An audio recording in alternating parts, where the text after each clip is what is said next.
Olá, pessoal! Sejam bem-vindos ao nosso canal. Vamos lá dar seguimento na série eólica e nesse vídeo iremos abordar sobre novos designs e formas de rotor, parte 1. Uma visão histórica completa de todos os dispositivos, máquinas, plantas e sistemas para o uso de energia eólica que foram desenvolvidos até hoje iria além do escopo deste livro. No entanto, tentarei dar uma visão geral o mais abrangente possível.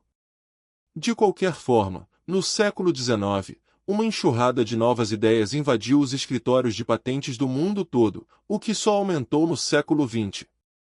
No entanto, muito poucas dessas inovações são implementadas, pois ao longo das décadas surgem certos caminhos de desenvolvimento que são seguidos por cada vez mais desenvolvedores e empresas. Um caminho, que agora se desenvolveu em uma rodovia, levou aos rotores de 3 pás com eixo horizontal, dominantes no mundo todo. Já descrevi sua história e o status atual de seu desenvolvimento e implementação. Caminhos laterais com a largura de estradas rurais levavam aos rotores Savonius e Darrieux, que também já foram descritos, e um dos caminhos, que atualmente está em desenvolvimento, parece levar aos sistemas de aumento e, em particular, às usinas de energia solar ascendente. Estas também já foram tratadas. No entanto, seria irresponsável ignorar completamente os muitos caminhos de florestas e prados, porque algumas das mais belas plantas tecnológicas florescem ao longo de suas bordas. A apresentação a seguir de novos designs e formatos de rotores começa em 1975, pois este é definitivamente um ano-chave. Vou seguir a cronologia o máximo possível, embora sistemas semelhantes sejam frequentemente listados diretamente um após o outro para facilitar a visualização geral.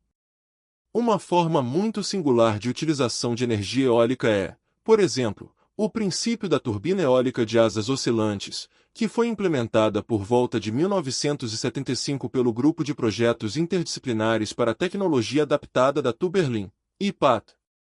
Já relatei isso no parágrafo sobre o desenvolvimento da energia eólica na Alemanha. O sistema de asas oscilantes foi projetado para ser usado como uma bomba de pistão movida a vento em países do terceiro mundo e está sendo testado até mesmo no Havaí. O sistema é posteriormente desmontado e levado de volta para Berlim, onde logo cai no esquecimento. Em 1977, o multi-inventor Alvin M. Marques de Whitestone, Nova York, registrou uma patente para um gerador de aerossol carregado com fonte de eletrodo único, também conhecido como Power Fence. Alguns também o chamam de gerador eólico iônico sem pás. O sistema se parece com uma cerca, e o vento é projetado para transportar uma carga elétrica de um eletrodo para o outro através de gotículas de água carregadas para completar um circuito elétrico. Isso permite que eletricidade seja gerada sem nenhuma peça móvel. Disse que um primeiro protótipo funcionou já em 1968. Marques, que também foi fundamental no desenvolvimento das células lumeloides, recebeu sua patente em 1980, o SNO 4.206.396, e, 4 anos depois, patenteou um desenvolvimento subsequente sob o nome de Charged Aerosol Wind Electric Power Generator, no qual o processo seria aprimorado pela atomização de líquido no vento. Nada se sabe sobre implementações posteriores da tecnologia, que lembram um pouco o gerador Kelvin.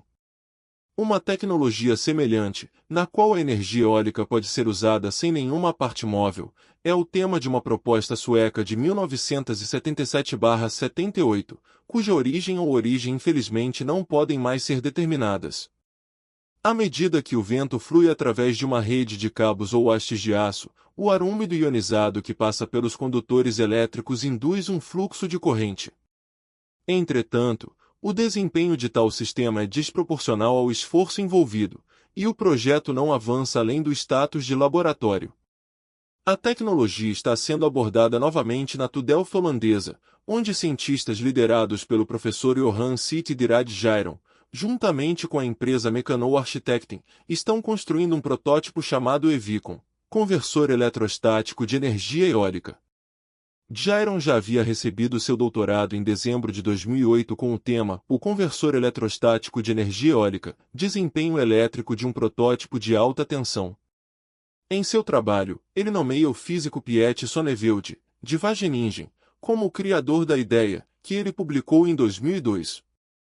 A configuração de teste mais eficiente de Gyron em laboratório resulta em uma corrente de 0,8 a 16 kV, o que corresponde a uma potência de 12,5 mW.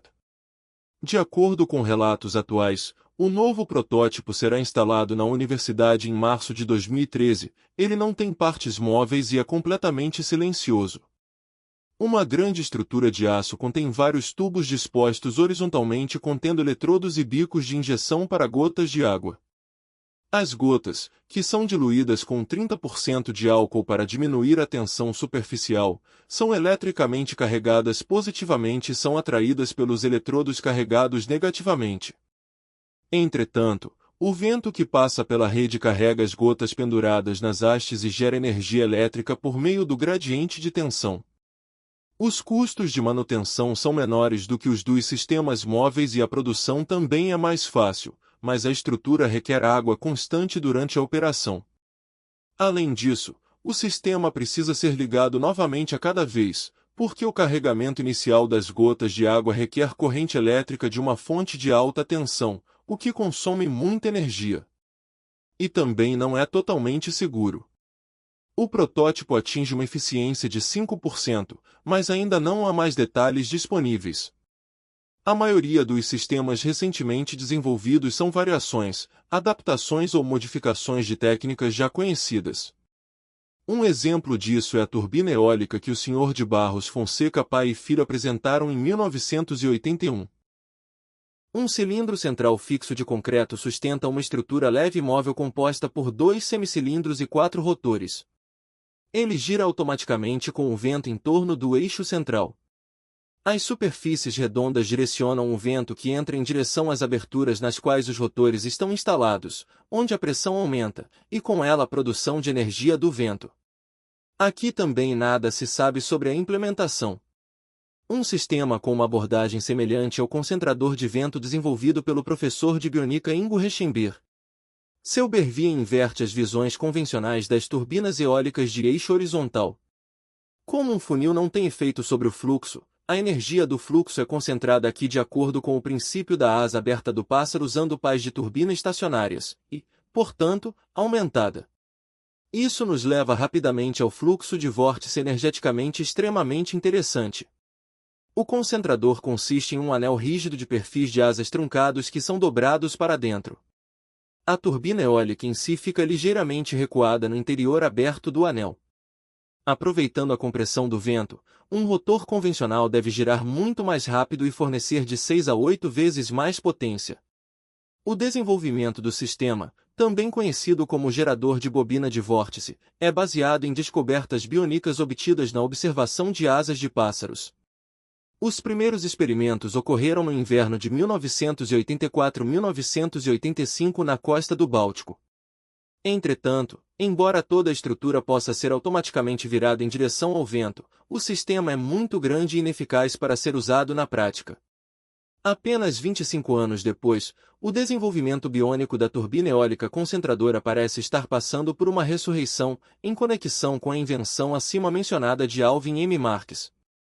A ideia vem do texto de Rechenberg Um Mundo Biônico no ano 2099, mas talvez inspire alguém a começar a pensar em sua implementação hoje. O conversor de fluxo rígido é baseado na reversão do fenômeno do vento elétrico. A carga elétrica é transportada pelo vento contra o gradiente de intensidade do campo. Entretanto, o uso da grade de ionização do ar nanoestruturada só vale a pena se a área usada para coletar energia eólica for drasticamente reduzida. Isso é possível graças ao uso de um concentrador de vento. Outra forma de concentração de vórtices é proposta usando uma asa delta. Este concentrador delta é apresentado no livro Turbinas Eólicas, Fundamentos, Tecnologia, Uso, Economia de Eric Al, publicado em 1988. Ao fluir ao redor de um aerofólio, vórtices de ar concentrados ocorrem como chamados vórtices de borda, o que é particularmente o caso de uma asa delta com seu grande ângulo de ataque. Uma teoria confiável para este caso complexo ainda não está disponível. Na tentativa de usar esse efeito na tecnologia de energia eólica, rotores eólicos são dispostos em uma estrutura estática em forma de asa delta para que trabalhem nos vórtices de borda da asa delta. Com base em estimativas teóricas, espera-se que a saída de energia seja aumentada por um fator de 10 em comparação ao rotor voado convencionalmente. No entanto, o projeto é abandonado quando os resultados das medições do modelo no túnel de vento se mostram muito decepcionantes. Interessante neste contexto é uma inovação francesa que foi apresentada pela primeira vez na GAF em Colônia em setembro de 2008. A Eolis SAS, uma empresa sediada em Aix-en-Provence e fundada no início de 2006, também usa a tecnologia de agrupamento de ar baseada no princípio de Bernoulli para suas turbinas horizontais 3D patenteadas internacionalmente. Para isso, são utilizadas pás de rotor em formato de calha, projetadas para aproveitar ao máximo a absorção da energia cinética do vento. Os testes em túnel de vento também mostram que essa inovação tem eficiência energética significativamente maior do que as turbinas eólicas convencionais. Testes com sistemas de teste, projetados em versões de 3 e 4 lâminas, são realizados em cooperação com diversas organizações de tecnologia francesas. Em 2009, Eolis recebeu a medalha de ouro do Prêmio EEP da Imprensa Ambiental Europeia por realizações notáveis em engenharia ambiental. Vários outros prêmios se seguem. O modelo de 3,5 kW em Eowind em 3D sem custom já está disponível. 2 outros modelos estarão disponíveis a partir de setembro de 2009. Eowind em 3D 50, 1,8 kW, rotor de 4 pás. Diâmetro de 1,2 metros, comprimento da pá de 1,2 metros, material fibra de vidro poliéster, peso de 130 kg, Eowind em 3D 100, 3,5 kW, rotor de 3 pás, diâmetro de 3 metros, comprimento da pá de 2 metros, material fibra de vidro epóxi, peso de 280 kg. Mais tarde, as pás do rotor foram desenvolvidas de modo que agora também receberam um componente espiral. Além disso, um modelo correspondentemente otimizado em Eowind em 3D 150, 85 kW, rotor de 3 pás, diâmetro de 6 metros, comprimento da pá de 6 metros, material PRFV, peso de 7.000 kg, será lançado no mercado. Em 2010, a empresa estabeleceu uma joint venture de produção com a Xiamen Qianxin Co. Limitada, uma das principais fabricantes de dispositivos UPS na China. A partir de setembro de 2012, os rotores também poderão ser fornecidos em todas as cores do arco-íris, o que significa que podem ser personalizados de acordo com seu gosto ou design corporativo. Logotipos, brasões de cidades ou as cores do seu clube favorito também podem ser aplicados para despertar simpatia e conseguir um efeito externo demonstrativo. Relatarei separadamente com mais detalhes sobre o rotor de lâmina ranhurada do inventor iraquiano Tassim Al-Majid, também conhecido como Mamon Modagem. Passei muitos anos tentando transformar essa patente em um produto comercializável e, portanto, tenho muita documentação sobre ela. O inventor do rotor ranhurado recebeu a medalha de prata na Feira dos Inventores da Suíça, em Genebra, em 1987, logo após eu ter assinado um acordo de patente com ele na Síria, que foi seguido por um pedido de patente da UE no ano seguinte. Na minha fábrica de energia solar em Damasco, produzimos vários modelos para determinar empiricamente qual método de construção produz os melhores resultados para as áreas de aplicação mais importantes: energia eólica, ventilação e construção de hélices.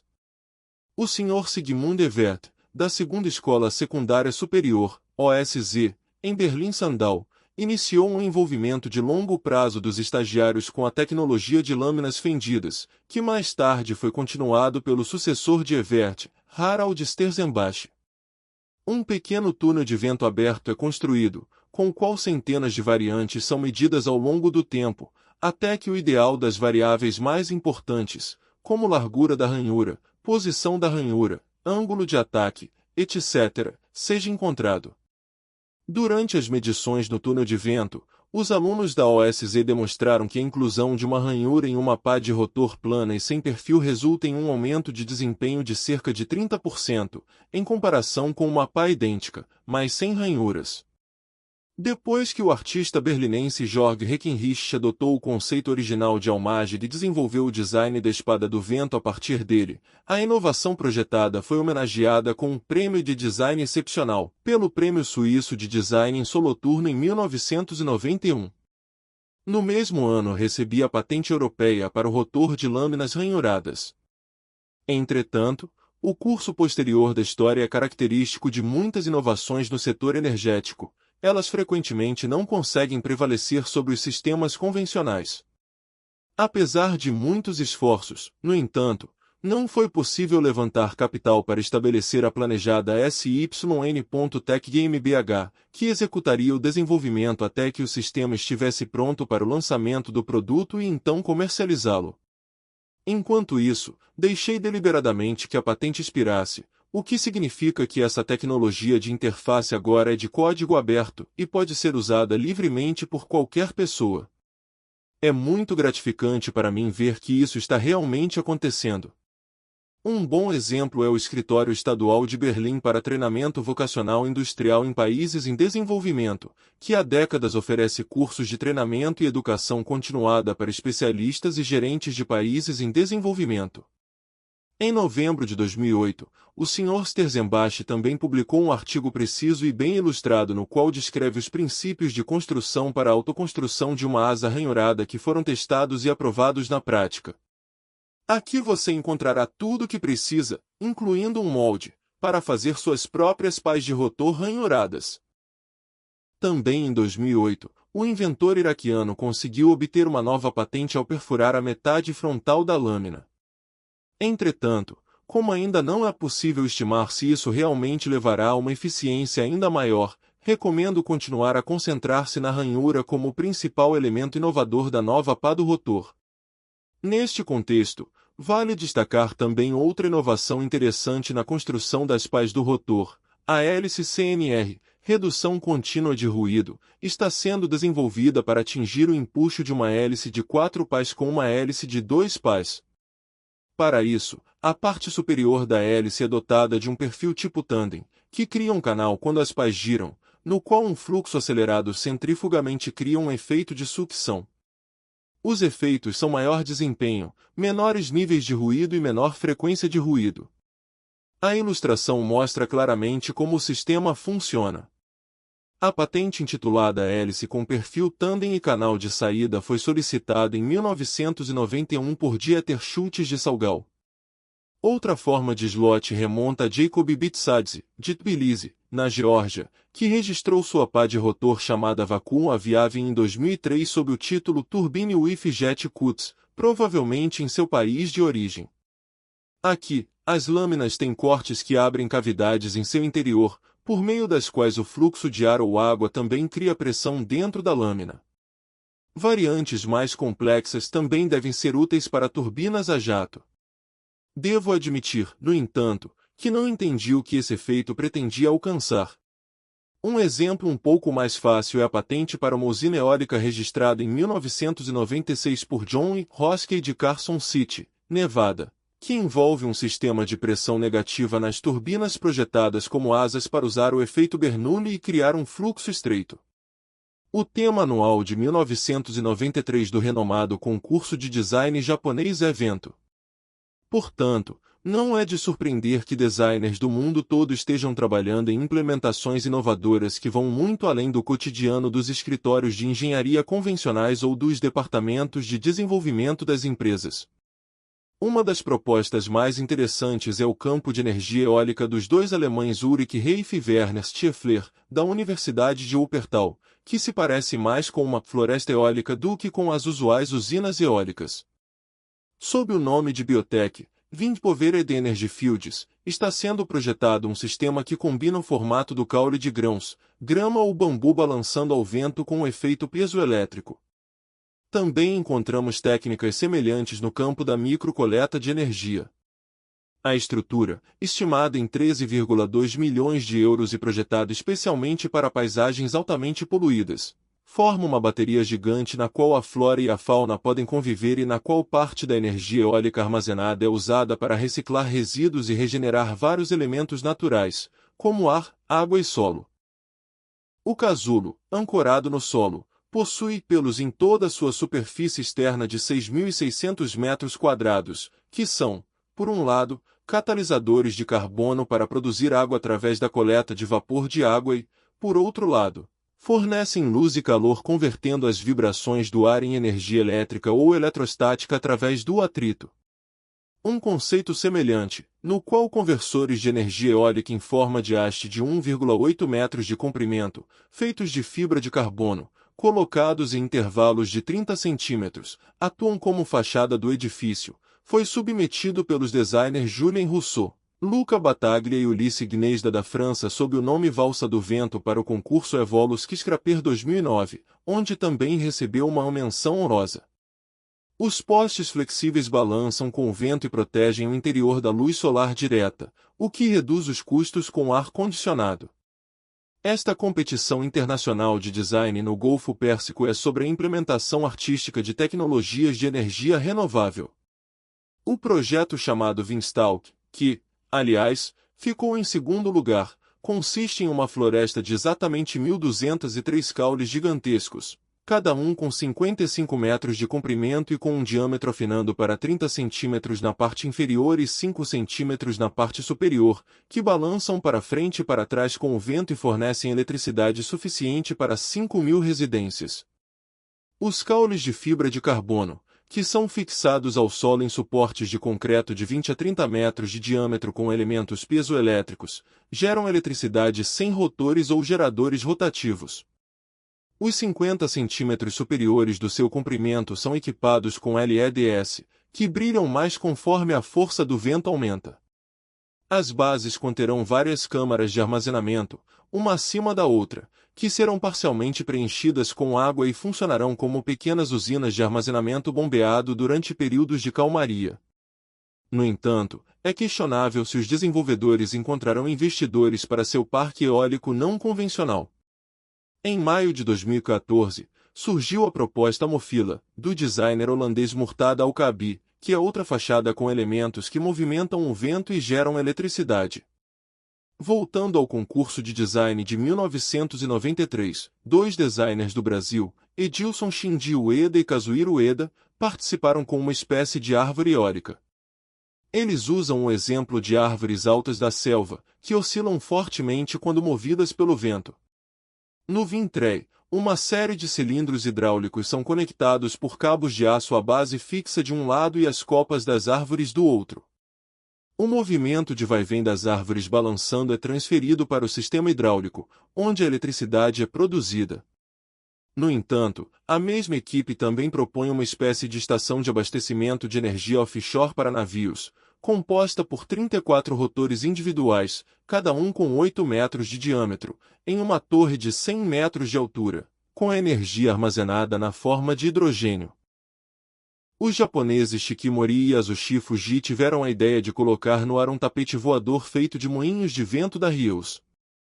E o designer suíço Marco Stucki, de Zurique, projetou uma espécie de teia de aranha chamada Spider, Vimpoverstation in Demi-Montagnes, que consiste em um grande número de rotores e pode ser esticada através de vales. O conceito de Stucki, portanto, tem uma certa semelhança com a barragem eólica já discutida. Embora a maioria das turbinas eólicas atualmente fiquem em seus próprios mastros no campo, outros locais ou combinações foram propostos ao longo dos anos. No verão de 1993, a então ministra do Meio Ambiente da Baixa Saxonia, Mônica Griefan, uniu forças com a empresa de energia Preussen Electra. Em 1996, o designer graduado Philip Stephens de Wuppertal solicitou um modelo de utilidade para a instalação de turbinas eólicas de eixo vertical em torres de alta tensão. As vantagens específicas listadas são acesso direto, proteção ideal contra raios, construção barata, fácil acessibilidade e ausência da necessidade de novo uso da paisagem. Stephens, que mais tarde se mudou para a Colônia, continuou a desenvolver o conceito dentro da estrutura de sua empresa Stephen Desig, mas agora começou com um rotor Savonius. No entanto, nenhuma nem outra foram implementadas. Mas a ideia não está de forma alguma morrendo, e por isso a encontramos novamente em 2009, quando a ideia chamada Windit foi proposta na França para adaptar torres de alta tensão existentes com rotores Savonils montados internamente. Em 1996, a Torre Warp foi apresentada na revista Fortune por Alfred L. Weisbrich, um engenheiro aeronáutico experiente e proprietário da Eneco Texas LCC, que também esteve envolvido no desenvolvimento de outros sistemas de energia eólica. Os módulos amplificadores de vento VARP são projetados para aumentar o fluxo de vento por um fator de 1,7 a 1,8. Isso significaria que o próprio rotor produziria 5 vezes mais eletricidade do que sem amplificação. Os módulos têm uma seção transversal em forma de touro e são empilhados uns sobre os outros para formar torres, o que os faz parecer um bolo de árvore. Os modelos maiores da Weisbrich têm 2 rotores com diâmetro de 2 a 3 metros, que são embutidos em reentrâncias em lados opostos.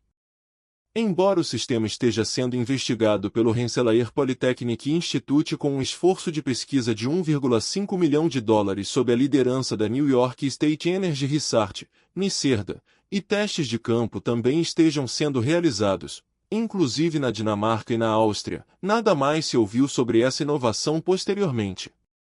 Foi desenvolvido posteriormente em 2005 pelo professor Majid Rashidi na Universidade Estadual de Cleveland. Se você achou este conteúdo útil, deixe seu like e compartilhe este vídeo. Vamos juntos espalhar essa mensagem e fazer a diferença. Até a próxima! Siga-nos no Instagram, @EcoSolarER.